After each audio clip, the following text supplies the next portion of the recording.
I didn't lose my job because I failed. I lost it because the CEO's son wanted my office, and he thought I'd walk away quietly. Stick with me while I share my story. And if it touches you, don't forget to support our channel by hitting that subscribe button, dropping a like, and sharing it with the people you care about. My name is Lauren Whitfield, and no, I wasn't related to the CEO, just another employee who stayed loyal far longer than she should have. That Tuesday morning began like any other until HR called me into a conference room where Dylan Whitfield, the CEO's son, was already waiting with paperwork prepared. Without emotion, he told me my role was being eliminated and that I had until the end of the day to clear my desk. No warning, no conversation, no appreciation. In that moment, I realized this wasn't business, it was entitlement. 14 years of loyalty.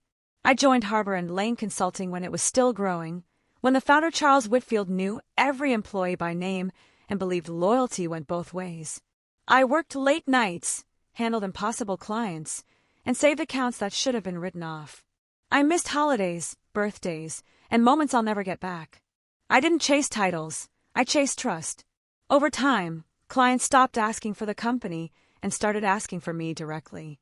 By the time Dylan arrived, I was managing 41 long-term clients, many of whom I had built from nothing. Charles trusted my judgment, and that trust made me visible in a way Dylan deeply resented. Dylan joined the company with an expensive degree and an inflated title but no real-world experience. He talked about modern leadership while ignoring the people who actually ran the business. He dismissed experienced employees, especially women, as emotional or outdated. In meetings, when clients asked detailed questions, Dylan stumbled. Their attention shifted toward me, waiting for reassurance. I never challenged him publicly. I simply did my job. But competence is threatening when authority is inherited. The changes started quietly. I was removed from meetings I had always led. Budget approval stalled. Junior staff were reassigned without notice. Dylan barely spoke to me directly, but I could feel his decisions closing in. I stayed professional and focused on my clients. Then came the meeting. HR, legal language, a termination letter already signed. Dylan told me my position was being eliminated and added, coldly, that the clients belonged to the company, not to me. I didn't argue. I didn't cry. But I knew he had underestimated what loyalty really looks like. Of cruelty, but fear. I packed a notebook, a photo, and my coffee mug. That night, I reread my contract carefully.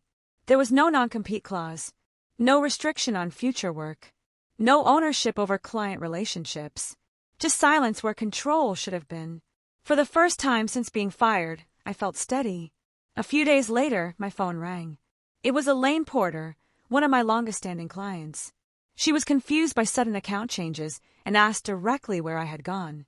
I told her the truth calmly, without bitterness or persuasion. There was a pause before she spoke.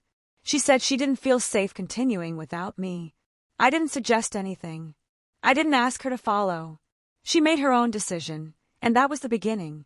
After Elaine, the calls kept coming. Clients weren't angry, they were unsettled. They felt unheard and disconnected. I answered honestly every time, careful not to solicit or manipulate. One by one, they chose to leave Harbor & Lane. Not because I took them, but because trust doesn't belong to a logo.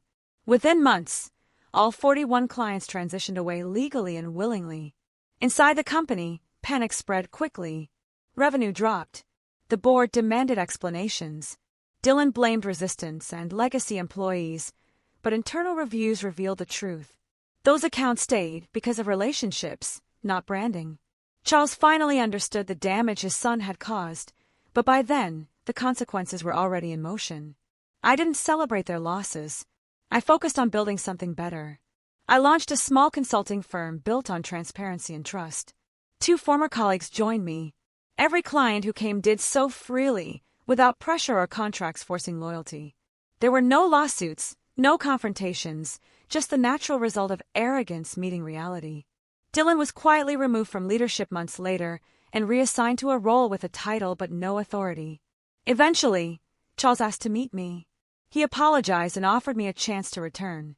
I accepted the apology, but not the offer. Some doors close for a reason. I didn't need loud revenge.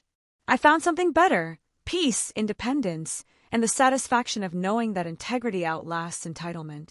Sometimes the strongest revenge is simply walking away and thriving while the truth catches up on its own.